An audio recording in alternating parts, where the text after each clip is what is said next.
work on just like we did with the overhand. We did a turn into the side playing Meltdown in overhand. So now we'll turn from the clockwise hip reel to the side playing Meltdown in the underhand by turning to the left instead of turning to the right. And when you do that turn, or at least when I did that turn just now, what I did was as my left hand was back here, my right hand was in my front. As I turned, I crossed both of them, left behind, right in front, to get into this. You should just start with getting the side playing Meltdown in underhand. Left hand first, just by doing the home and away. And then bring it from the away side to the home side and then come across the front and then come back home and then go away across the back, then front, then back, home, front, home, back, home. And I'm just cutting out the circle in the middle and I'm doing it in underhand. So underhand here, cross to the right side. And then from here, you bring the poi to the home side, carry it through, and then push it down and forward on the away side behind you like that. Yes. Then bring it back through the home side like you're bowling, and then cross and push down and forward in front of you. So then you cross, go behind you, push down and forward, cross, go in front of you, push down and forward, and so on. And one in front, and then one behind. I just don't want you to have to turn your head that much. I do think it's great if you want to, so if you're looking at me from behind, I'm doing like the bobblehead thing, but my body is massively turning, because remember, when your left hand is in front here, your right hand is going to be behind here, right? And then the other way around, right? The right one, when it's crossed in the front, the left one will be open this way. So the body definitely moves a lot, even if the head still looks forward. Sort of doing it with what I would call a more gross body movement, by which I mean like bigger, as opposed to really tight like this. Especially when you're coming to the front, you're doing a big circle like that, as opposed to low and tight. Because remember, when you have both hands going, you're going to want to have equal size so that you have an equal duration for your hand path. So one isn't taking a lot less time than the other. But if you're going to be going tight behind your back, you want to go tight in front of your body as well. Yes, yes, yes, yes, yes.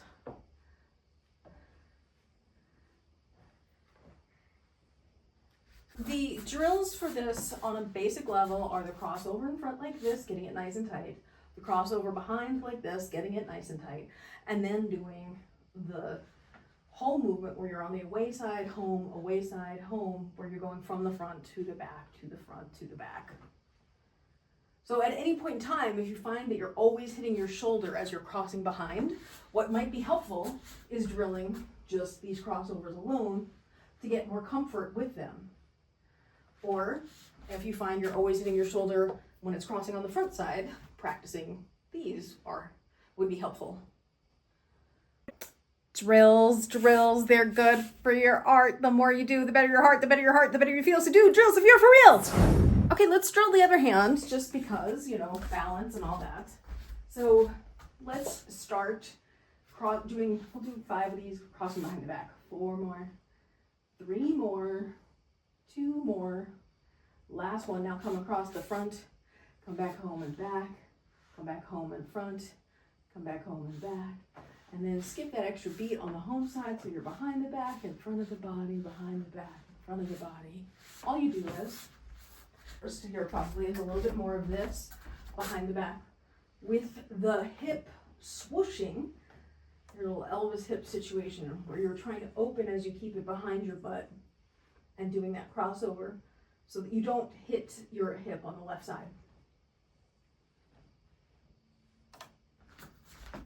As your right arm is crossing to the left side, both in the front and the back, you're pushing down and forward, down and forward, down and forward, down and forward, down and forward, down and forward. Let's try and put it together a little bit. So we'll start with both of them here in split time on their own side.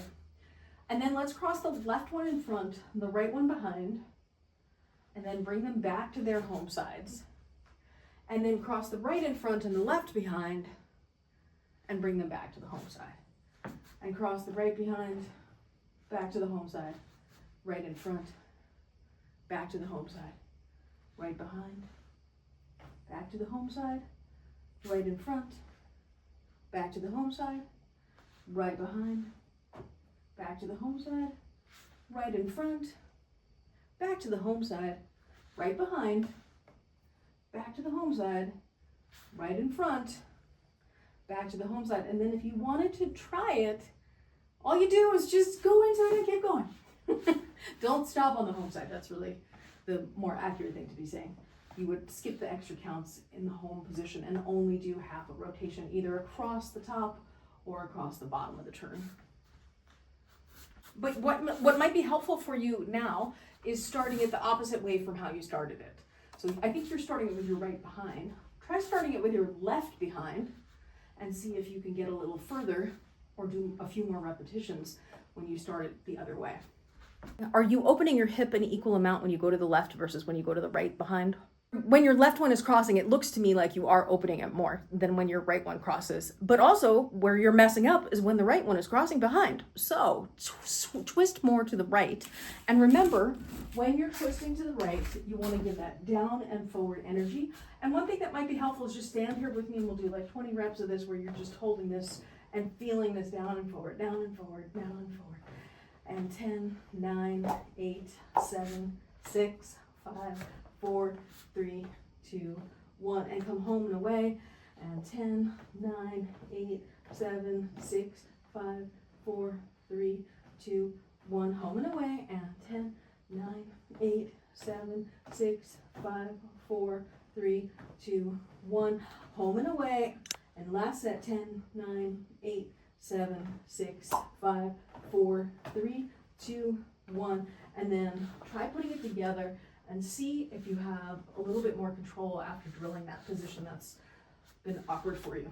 The other drill that might really help you with this is, right now your right hand is struggling with this wrist flip from the home side to the away side and back home. I think what can be helpful for that one is you start with your right hand and overhand, and then you do this twist, right? You're doing this rotator drill. I think it helps you get accustomed to being able to maintain that momentum on the bottom of the turn as you're turning into it. Right? So your overhand here, then you turn and you turn left. And then I think it's when you go from here, where it's behind your back, to here, where it's on your side plane, where you need to have that fine motor skill to change the direction of the energy as your body position changes relative to the plane. In the end, putting it together, obviously you have to get this side plane meltdown first, but once you have it, you can go from the hip reel and then either go where the right one's behind like that to enter, or enter it where the left one is behind and it crosses over first. I'll do the right one behind first, so when my right one is here, I turn my body and then enter. Or when my left one is behind, I turn my body and then cross it to the opposing side. Same basic thing. But the meltdown itself, you gotta know the meltdown before you're gonna get the transition into it. I'd say the big things to practice are the crossover drill behind the back, being sure as you're doing it, and you have to do this with both hands, being sure you're opening your hip. Surprisingly, despite the fact that you're a lefty, your right hand is feeling a little weaker as you're doing this one right now, it seems. And then step 2 is getting low and tight crossovers in front like this, which I would expect would be much easier since you already know the underhand weave in front of the body. And then step 3, so you got the crossover in front, you got the crossover in back. Step 3 is connecting them together. Now, you can either connect them together. What we did when we did the right hand was we went from each position one at a time. And then eventually you take out the extra rotations on the home side so that it's doing either half going over the top like that or half across the bottom. So like half of the circle, then crossover, half of the circle, crossover, half of the circle, crossover, half of the circle, crossover. And now I'll do it so you can see the line path. So across the bottom, crossover, across the top, crossover. And I'm exaggerating for you so that you can see how it's only doing that half a circle, that carry across. And then this is more like how it would look when the other hand is engaged. And then same thing with the other hand, right? Then, you know, dun dun dun dun dun, dun dun dun dun dun, dun dun dun dun dun, dun dun dun dun dun, and then taking out this position in the middle. But what you could do is like this, and then this, and then this, and then this, and then this, and then try and do it in flow. That might be helpful as well. And then you can turn back to your hip reel. And then for extra credit, you can turn to the other one you already know.